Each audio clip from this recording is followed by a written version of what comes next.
You're on the Spot with Mandy Wilkes. Welcome to On the Spot. I'm Mandy Wilkes. Well, the coastal uncork scandal continues to unravel, and more, it looks like the Myrtle Beach City Council and the Chamber of Commerce are either total idiots or complete crooks. Now, hey, maybe it really is just a case of bad bookkeeping, which is what the Chamber claims. But given the Chamber's storied and scandalous history, remember the 1% sales tax coastal kickback scheme, and given the fact that CEO of the Chamber, Brad Dean, is evidently too afraid to talk to me, it seems kind of hard to believe that it really is only a case of bad bookkeeping. Now, I have been corresponding with Mr. Dean via email, and he just keeps regurgitating this thing about bad bookkeeping, bad bookkeeping. But here's the deal. Mr. Dean, as the Chamber's CEO, makes almost $300,000 a year. Can you believe it? And 83% of that comes straight from taxpayers.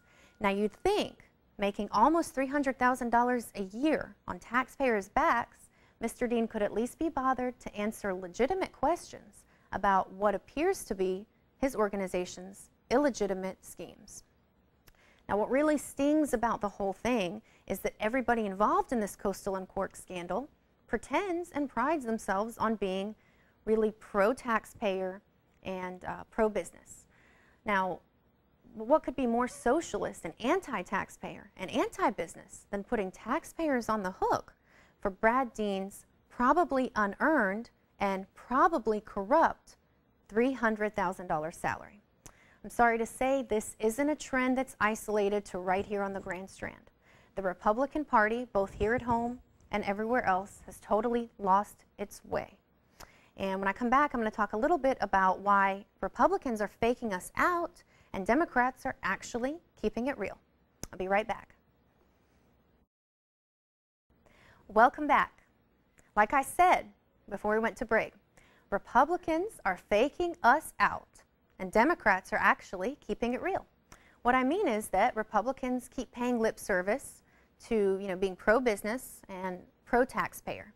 Meanwhile, look no further than our own state of South Carolina. This year, we passed the biggest budget in state history. How Republican is that? Not at all. And every year, this is the scary part, every year we can say the same exact thing. We've passed the biggest budget ever. Every single year, we pass a bigger budget, and government grows more and more, and the Republicans keep talking about how they're going to shrink government. But it never really happens. Republicans are faking us out. At least with Democrats, you know what you're getting. You know you're getting bigger government. With Republicans, they trick us. They fake us out, and they grow government all the while they talk about shrinking government. I, for one, am tired of supporting people just because they put an R after their name. I'm going to demand that conservatives lead conservatively. I think a lot of people feel the same. When I come back, I'll be talking to somebody who agrees that the right is wrong, especially when it comes to taxes. He says he has the answer. I'll be right back. Welcome back to On the Spot. Like we were talking about before the break, I say the right has gone totally wrong, especially when it comes to taxes. My next guest, Mickey Lattimore, is the regional director for the South Carolina Fair Tax Organization. What I want to find out is there anything that can be really a fair tax? Mr. Lattimore says there is. Let's find out. Welcome, Mr. Lattimore. Thank you, Mandy, for having me today. I'm glad to have you because I think there's a lot of confusion about the fair tax. First of all, let's get things straight. I'm confused. There's a national fair tax and a state fair tax. I think today let's talk about the national one because what I really want to talk about is the presidential plans, and how they compare and contrast to fair tax and what you think about it. Yes. What I like about the fair tax is that it's simple and it's straightforward and it's easy to understand. And that's what we need. We have to simplify the tax code. I think everybody agrees with that. My problem with the fair tax, my biggest criticism is that it doesn't go far enough. And what I mean by that is that, it's revenue neutral, which, as I understand it, is one of the biggest things that supporters like about the fair tax is they say it's possible to pass this because it's revenue neutral. You're not asking the government to give up any revenue. but I don't think that goes far enough. I want to ask the government to give up revenue, and I think everybody else out there does too. Government is way too big, way too scary, and they don't need even half the money that they have to work with. So what do you say? Do you agree that the fair tax doesn't go far enough in keeping the revenues neutral? Well, I think the fact of the matter is, Mandy, no matter what tax reform plan we initiate, unless we can get a control on spending, we're in a world of mess. So we have to not only reform our tax code, but we also have to look at the priorities in spending in our country today. Yeah, you're exactly right. You're exactly right. And the fair tax, as I understand it, is the national fair tax would be a national sales tax, right? Yes. And the state fair tax would be a state sales tax? That's correct. Okay. Essentially, the national fair tax, what that is, it's a national sales tax which takes place at the point of retail for new goods and services. The national fair tax would eliminate the income tax on individuals and businesses and replace it with that national retail sales tax. The fair tax does a couple other good things for you, taxes they eliminate. The fair tax eliminates the payroll taxes, which workers have to pay when they get their paycheck. They'll see the FICA, et cetera. Fair tax eliminates the Social Security. And which employers have to match. That's correct. It eliminates the Social Security tax and the Medicare tax. That's funded directly from the fair tax itself. The fair tax also eliminates the income tax on individuals and businesses. Some other taxes which are eliminated, the capital gains tax is eliminated, the give tax, the estate tax, some people call it the death tax, the alternative minimum tax is eliminated. That all sounds good to me. And also the self-employment tax is eliminated. That sounds good to me. But I'll tell you, what really is appealing to me as far as tax reform right now is Rick Perry's plan. And he's running for president, and he's proposed something called the flat tax. Now, I'm not a huge Rick Perry fan for a lot of reasons, but I have to say the flat tax is appealing because it cuts $1 trillion off the federal budget, and I think that's really attractive, and I think that's what people want, less money for the government to have to work with, because that means true smaller government. And so what I want to hear from you is, how is the fair tax more fair, so to speak, than a flat tax? One of the biggest disadvantages of just a regular flat tax is the fact that it is regressive in nature. In other words, according to Governor Perry's plan, I see nothing that will cover the people on the lower end, whereas the fair tax has what we call a prebate. We want to make sure that no American citizen, no legal American citizen, distinction has to be made, pays any taxes up to the poverty level. So what we do is we take the poverty level statistics which come out from the Health and Human Services Department, and we calculate how much an individual or a family would spend up to the poverty level. That amount of money is actually reimbursed to that family at the beginning of each month to pay their taxes up to the poverty level. To my best of my understanding, there is nothing in the Rick Perry flat tax plan which would cover that. So by its very nature, a flat tax across the board would be regressive against the poor, and it could potentially hurt the poor. So I think that there may be some resistance from the people on the lower level to support Rick Perry's plan. Okay, so what I hear you saying is that the fair tax is fair on a couple of different levels. Number one being you get to choose when you pay taxes by choosing when to buy, because you're only taxed on things you buy. And number two, by making sure it's not regressive and it's not hurting the people who can least stand to pay taxes on, required, things necessary for living, food and that kind of thing. So you're saying it's fair on a couple of levels. You have to make sure that you take care of the elderly and the poor, the weakest amongst us. They say you judge a society by how you take care of your elderly and your poor and your children, and the fair tax absolutely takes care of that. So essentially the fair tax plan is the only plan out there that completely untaxes the poor. They no longer have to pay income tax. They no longer have to pay the payroll taxes. Payroll taxes can be considered to be the most regressive of all, because even the person working the minimum wage job has to pay the payroll taxes. So by eliminating the income tax, the payroll tax, and reimbursing what money they would spend up to the poverty level, the fair tax plan is the only plan that completely untaxes the poor. Well, I appreciate that part of it, that it's not regressive, but I have to say, I said I liked, Rick Perry's flat tax.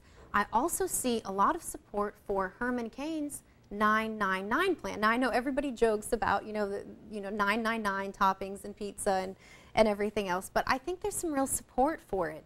I haven't seen the fair tax get that kind of traction that the 999 plan is getting. What do you think is making people go so far to support the 999 plan?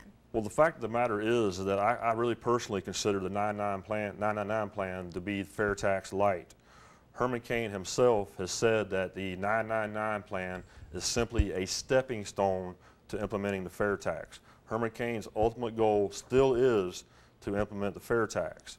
Oh, I didn't know that. Yeah, that is correct. And I'm sure that people watching didn't know. Herman Cain has still said that he supports a fair tax 100%. He just thinks that perhaps it may be too much, too fast, and too much that too soon. By combining the combination of the flat tax portion of the 999 plan with the sales tax portion of the 999 plan, he's trying to hopefully unite the two groups of the flat tax supporters and the fair tax supporters. As of now, we still kind of have two separate camps, so it's Herman's hope that he can bring those two forces together and better be able to implement the 999 plan. Well, I hope so. What is the state of South Carolina doing? I know that's your real involvement in getting the fair tax implemented right here at home. Do you see hope for that? I have a hard time seeing where that's going to get passed with the Republican and name-only legislators we have in the state. Well, I can only tell you that our plan is, to the best of my knowledge, the only tax reform plan ever created in South Carolina that was created, A, outside of Columbia, South Carolina, and B, by the people. Our tax reform plan was actually written by our board of directors, of course with some assistance from legal counsel, etc. But our tax plan was written by the people, for the people. And as of right now, we have about 2/3 of the House of Representatives in the state of South Carolina which have co-sponsored the fair tax bill, and we have about 1/3 of the Senate so far. So while we are still lacking on the Senate side, we have made tremendous progress in less than a year's time. Even Bobby Harrell, the Speaker of the House in South Carolina, is a co-sponsor. Even Bobby Harrell, you hear that? Bobby Harrell's one of the most socialist tax and spend people in the state. Even he's behind fair tax. That's correct. Our idea is that perhaps if we can get the fair tax implemented on a state level, that we can show the federal government that the fair tax will work, and it will spread to other states as well. The Speaker of the House in North Carolina actually stated that if we were to pass the fair tax here in South Carolina on a state level, that we would literally leave North Carolina in the economic dust. So we think if we pass the fair tax here in South Carolina, it would force North Carolina, Georgia, and bordering states to also implement a similar tax plan as well. So okay, like a snowball effect. That is correct. But in the other direction than we've been going. You know, keep in mind that I always use the example of LeBron James when he had a choice between the New York Knicks or the Miami Heat. He chose, of course, the Miami Heat. Besides the good weather, one of the main reasons he chose Miami was the fact that there is no state income tax. Right, that's probably the only sports trivia I even know is that LeBron James made his choice of where to play based on taxes. And he saved about $12 million by going to the state of Florida. So think about all the folks that are in the York area and Charlotte, et cetera, the Mecklenburg and counties in the Charlotte, that stock car racers, the Carolina Panthers, the Bobcats. There's a lot of golfers up there. I really think that a lot of those may move to South Carolina, York County, et cetera. The trickle-down effect. The trickle-down effect. The trickle-down effect that Ronald Reagan coined. And also there's a lot of retirees that are in the Midwest and Northeast that are looking for places to move, warmer weather, et cetera. And we think that one of the first things that they look at is taxes. So if they can come to South Carolina without having to pay the state income tax, we think it will be a boom for retirees as well. So, and those are the kind of people we want to bring to South Carolina because they have assets. Okay, well, it sounds good. It sounds pretty fair, even though, like I said, I'd really like it to address the revenue neutrality part of it. But where can South Carolinians go and learn more? Is it southcarolinafairtax.org? Yes, to go for the national fair tax, of course, that is fairtax.org, and the South Carolina bill is scfairtax.org. So you can go to either one of those websites, and all the information is there. Sign up, get involved, and we encourage people to get involved with tax reform. All right, tax reform, fair tax. All right, I'll be right back, and I'll talk a little bit more about whether I think any tax can ever be a fair tax. See you in just a minute. I just spoke with Mickey Lattimore, who's the director of the South Carolina Fair Tax Organization. Now, I really wanted to talk to Mickey Lattimore about fair tax because what I'm trying to find out is there any kind of tax that really is a fair tax? And as I said in the previous segment during the interview with Mr. Lattimore, I think the fair tax sounds pretty fair in that it addresses a couple of needs of tax reform, in that it simplifies the tax code. But it's simple, but it doesn't address revenue neutrality, which is really the biggest thing we have to deal with right now, how we're going to decide if we're going to get this country back on the right economic and cultural path. Revenue neutrality is the biggest thing we have to worry about. It's what happens when we stop worrying about tax swaps and start worrying about tax cuts. It's how we really and truly stop paying lip service to smaller government and start moving toward creating a smaller government. Because the bottom line is, as long as we give the government a certain amount of money to work with, that's revenue neutrality, they're going to keep spending it. They're going to keep growing government, keep putting its filthy paws where it doesn't belong. So to truly get the government's nose out of our lives, we have to shrink the pot that they have to work with. And how we do that is not by revenue neutrality. And that's my problem with programs like the fair tax. We have to actually create tax cuts with corresponding budget cuts.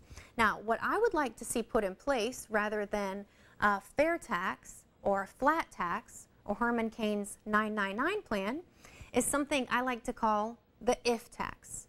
If you don't use a government service, then you don't pay the taxes. That'll address something huge, property taxes. Right now we have a bunch of people who don't have kids in public schools and who don't even have kids at all, whose kids are grown or whatever the case may be, who pay property taxes. And the problem with that is that discourages people from buying into real estate, because you have this, you want to buy land, you want to buy property, commercial, residential, whatever. You have this huge burden of how am I going to pay the property taxes? And all that is to fund schools. And that's, I think, something that nobody's addressing. Nobody's saying the real estate market is suffering so much because people are afraid. People are afraid to buy real estate. People are afraid to invest in property because, frankly, who can afford the exorbitant property taxes? Right here in Horry County, this is huge right now. I just read in the Sun News, reporter David Wren has said that, you know, Horry County refuses to return property tax appeals. People appeal the appraisal that the county has given for their property because these appraisals are based on 2004, 2005, 2006 numbers when we were in a huge, huge real estate bubble. Right now, we're in a bust, but of course, Horry County hasn't addressed or bothered to reappraise these property taxes. So we have a bunch of people paying taxes that don't make any sense on property that's not worth near what they're appraised and taxed at. Again, that really, really is why this area stays in an economic real estate rut. And what I really want to do with what I call the if tax, I really like that, I think that's catchy, the if tax. Again, if you don't use a government service, then you don't pay the tax associated with that service.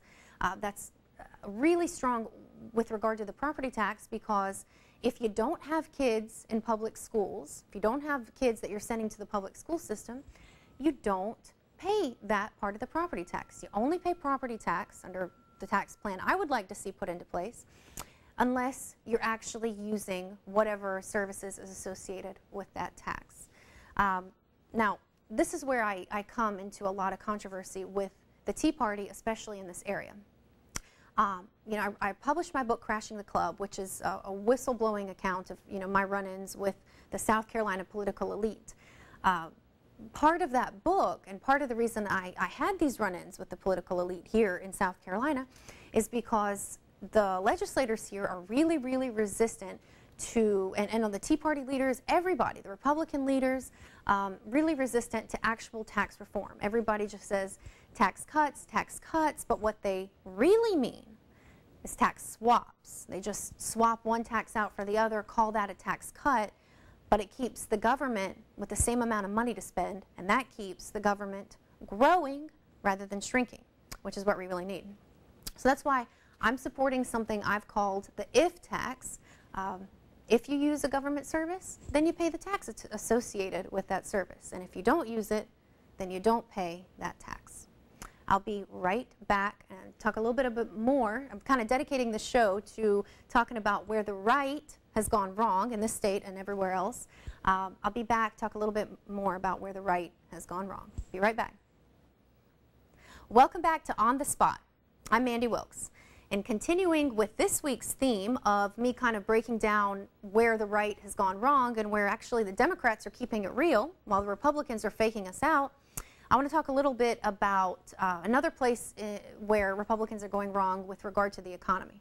We talked about taxes, and now I want to talk about needless spending in terms of foreign wars. Republicans are stuck on this thing about spending for defense, but let's be real. The U.S. hasn't really spent on defense since like 1776, you know, when the Declaration of Independence came about and everything. Since then, we've just spent on offense, not defense. That's kind of a fact. I don't know why Republicans continue to be so stuck on we have to spend for defense, spend to spread democracy. You know, I published an editorial in the Sun News this week about why that's just really, really, really bad economic policy, if nothing else. I mean, there's a lot of reasons to oppose foreign interventionism. The main reason is that we're going broke. We're going broke trying to fix the world's problems. And by the way, we're not even solving any of those problems while we're going broke. We can't afford it. We can't afford all these foreign wars. And it's really scary to me that Republicans keep selling wars, selling the military-industrial complex, and we're going broke in the meantime. You know, we have people going hungry, and we're funding wars, funding wars, funding wars. We've been in a war for a decade now. You know, the Republican presidential candidate Ron Paul has talked about this even before, you know, it was cool to be anti-foreign interventionism. The bottom line is the Republicans are really, really going wrong supporting defense spending, because it really does go against everything Republicans say they're for, which is fiscal restraint, paying for what we can afford, living within our means, as a community, as a state, as a country, as a nation. One more place Republicans are going wrong, a big place, is with regard to family values. Now this is kind of part and parcel of the economic thing. Republicans, while they like to fund wars, as I was just talking about, they really don't like to give a lot of funding in terms of, you know, families, helping people who struggle to help themselves. This is where even though I'm a real hardcore fiscal conservative, I really identify with the left in this regard. I mean, Republicans talk about, you know, family values, but how better to value families than, for example, ensuring the integrity of our food and water supply and ensuring that children have access to wellness and a healthy lifestyle. And, you know, it's there where I see the left kind of picking up the slack and stepping in and keeping it real. Because, yeah, the left wants to spend money, the left wants to grow government, but the right wants to spend money too, and the right wants to grow government too. And, you know, I'd rather we don't spend any money if we don't have it all, and I think you all would prefer that too, so we get out of this massive, massive debt. But the bottom line is, if we're going to spend, we need to spend on true family values, which is not funding foreign wars that are unwinnable anyway. True family values, taking care of those who struggle to take care of themselves. Kids, the sick, elderly, the handicapped. That's true family values.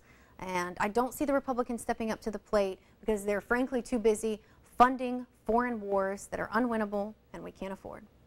And come right back, I will tell you why I am hot and bothered this week. Welcome back to On the Spot. I'm hot and I'm bothered, and it's not just because you decided to turn me on in your living room this morning. Today I'm hot for Sun News reporter David Wren, who knows how to intersect pop and politics and style and substance. Sometimes he's light and fluffy, and sometimes he's nitty-gritty.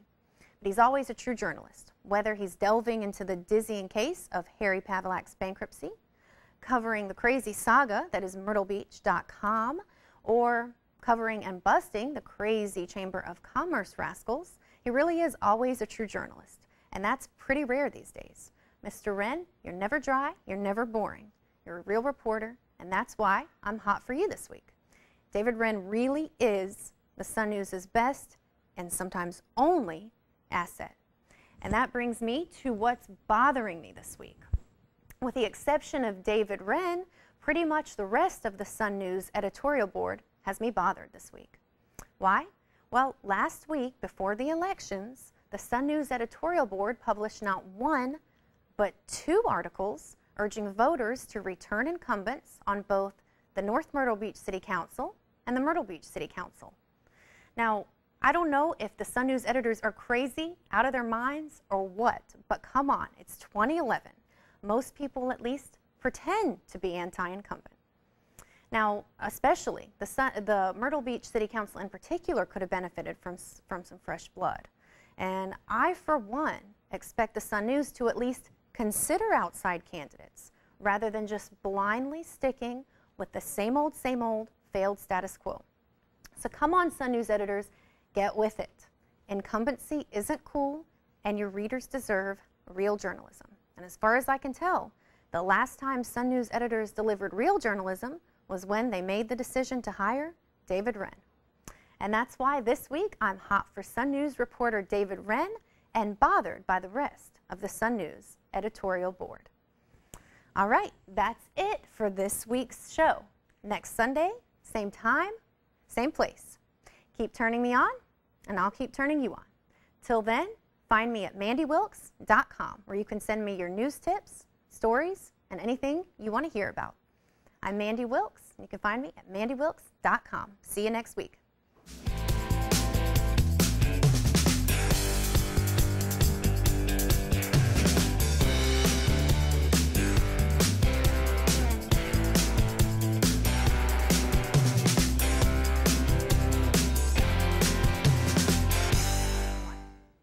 Hi, it's still me.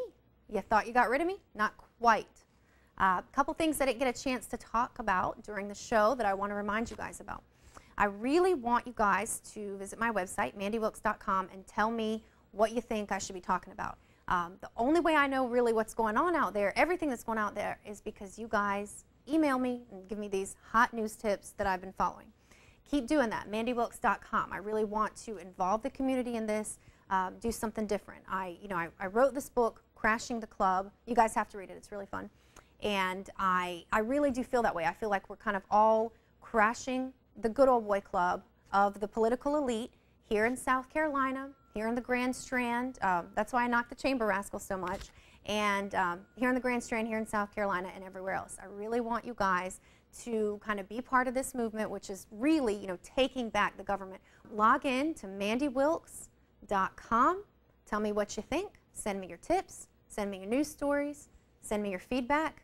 And I'll be right back here next Sunday, same time, same place. Keep turning me on, and I'll keep turning you on.